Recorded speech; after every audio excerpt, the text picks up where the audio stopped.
There was certainly a moment where I thought that this might not happen because I certainly faced challenges that everybody does, like, equipment doesn't arrive on time, things break that you don't expect them to. But I would say that the biggest challenge Cup Crumb has ever faced is just even being able to open. Welcome to WinniPlus, a podcast about the people, places, and businesses that define the culture of the Lakes region. Now for today's episode.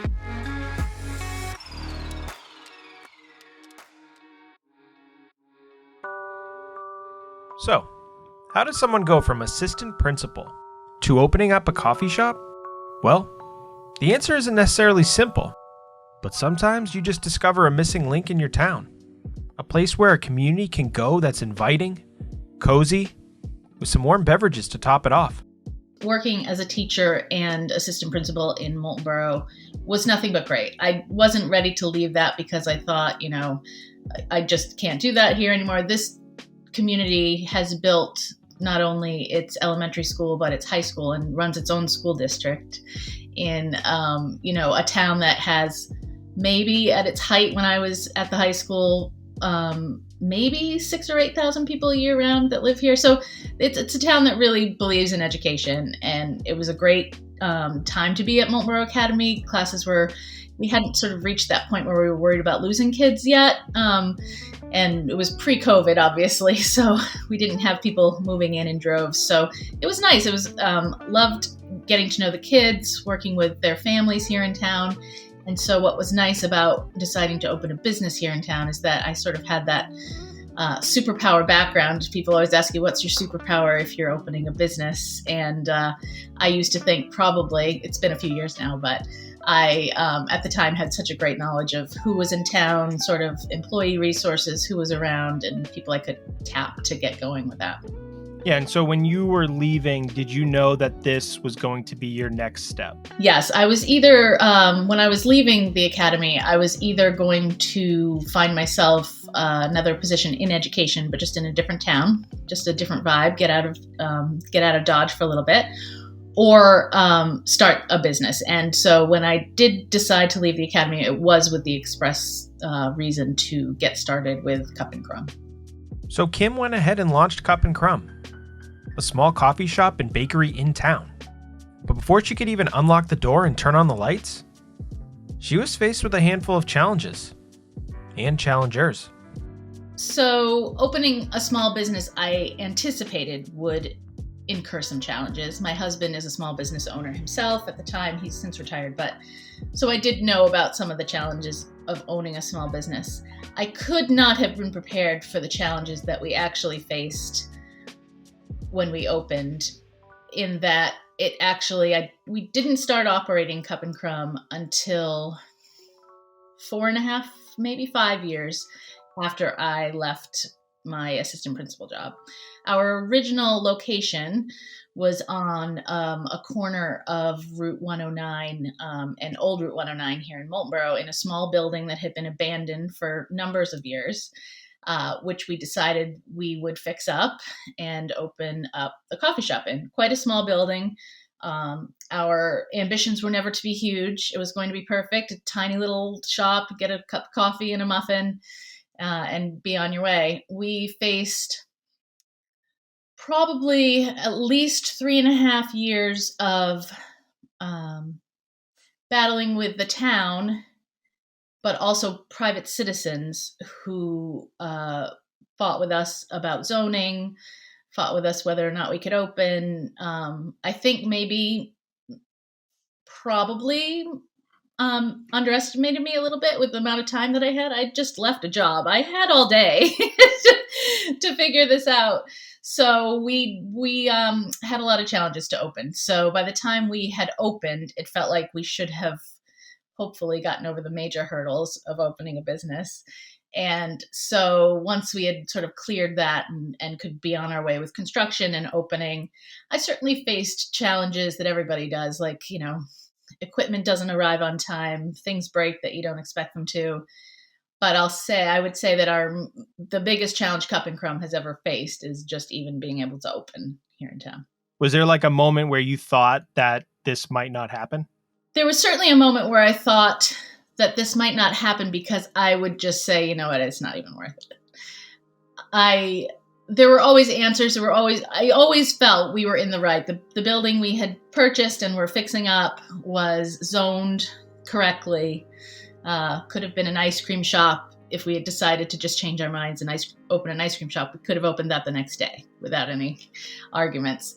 So I always thought that we would prevail, but I certainly thought a few times along the way, like, is another $4,000 of legal fees worth it? Do we need to wait another 8 months to get a court date?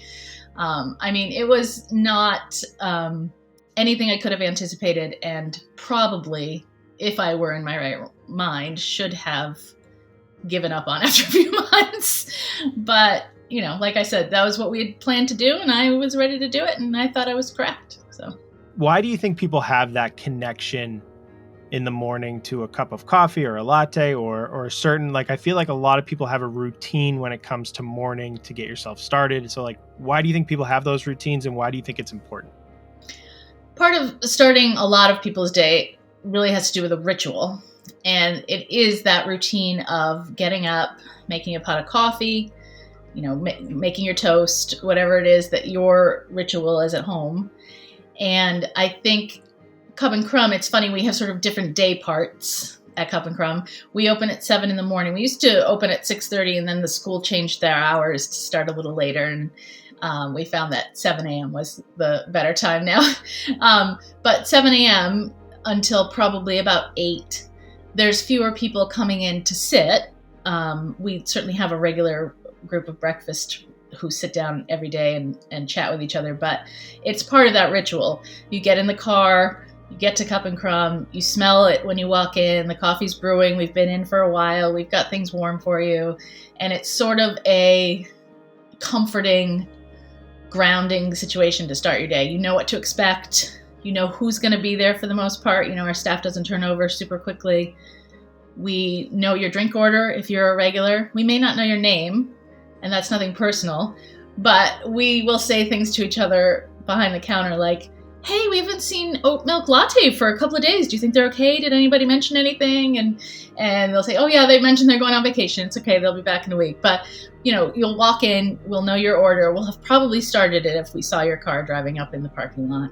And it's a ritual that starts your day in a way that's familiar, comforting, and sort of safe, makes you feel ready to go on with your day. Can you judge personality by what people order? We can definitely judge personality in terms of stereotypes by what people order. It's probably not completely fair, just like it never is, but we can tell as the seasons change and we start to get more visitors from out of town, because orders change a little bit. We get a lot more of whatever is sort of trending in cities in terms of espresso drinks. Cortados didn't show up until a few years ago. I once had someone say to me they ordered a cortado probably 2.5, 3 years ago, before most people even knew to order such a thing. And I said, okay, well, we're going to put that in a small cup. It's going to be 2 shots of espresso with just about equal amounts of milk steamed on top. I just want to make sure you know what I'm going to make when you order that. And they said to me, well, how do you know what that is? And I said, well, you're literally standing in a coffee shop. So, that's how I know what that is. But so we can tell as people are from away when they're ordering, if they, sort of are making the assumption that we're just this little shop, we're not going to know what's going on. We can tell sort of as our regulars change in life, their orders change. We've had women who are pregnant start ordering decaf. Of course, nobody ever says anything, but for a good 4 or 5 months. And then, it's like, okay, congratulations. We figured early on. But you can sort of tell a little bit about folks by what they order, or I guess less by what they order than how they order it. You're not necessarily competing for the same customer as, a drive-through might have. Not that there's nothing wrong with a customer that wants to be on the go and get something great, but are you finding that you're getting this amazing support from the community in that sense, where they do want to come and they do want to be a part of this experience? We have a lot of support from the community, particularly since COVID, which everyone's bored to death of talking about and tired of. However, it really did change the game. Not only for us, it's been 2 years now since we had to abbreviate our hours. We lost staff.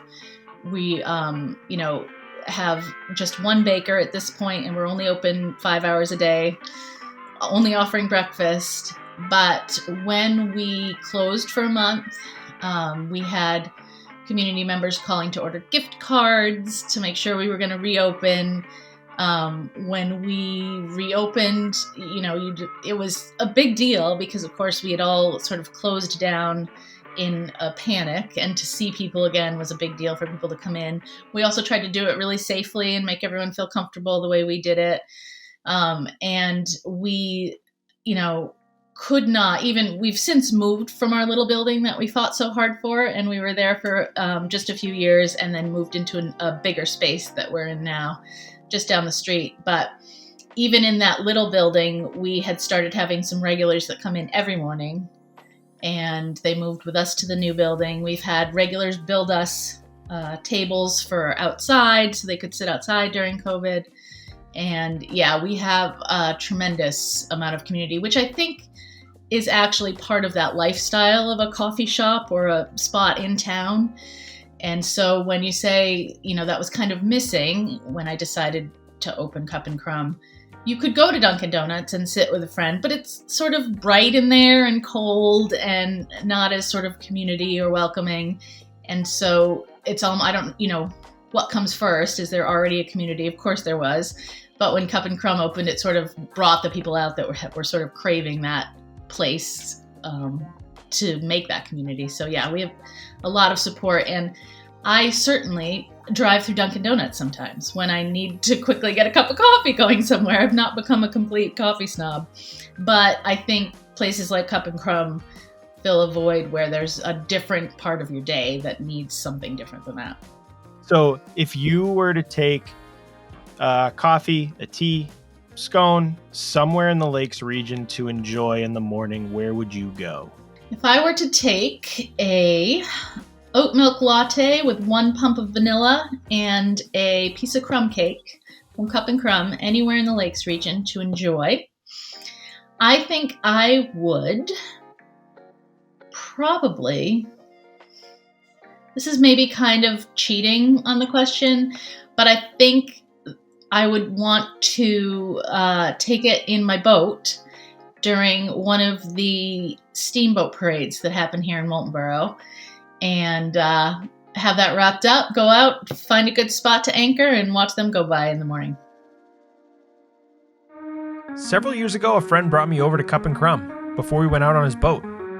The hot sun on the lake can be a great enemy to any iced coffee, but when you add in their coffee cubes, your worries go away.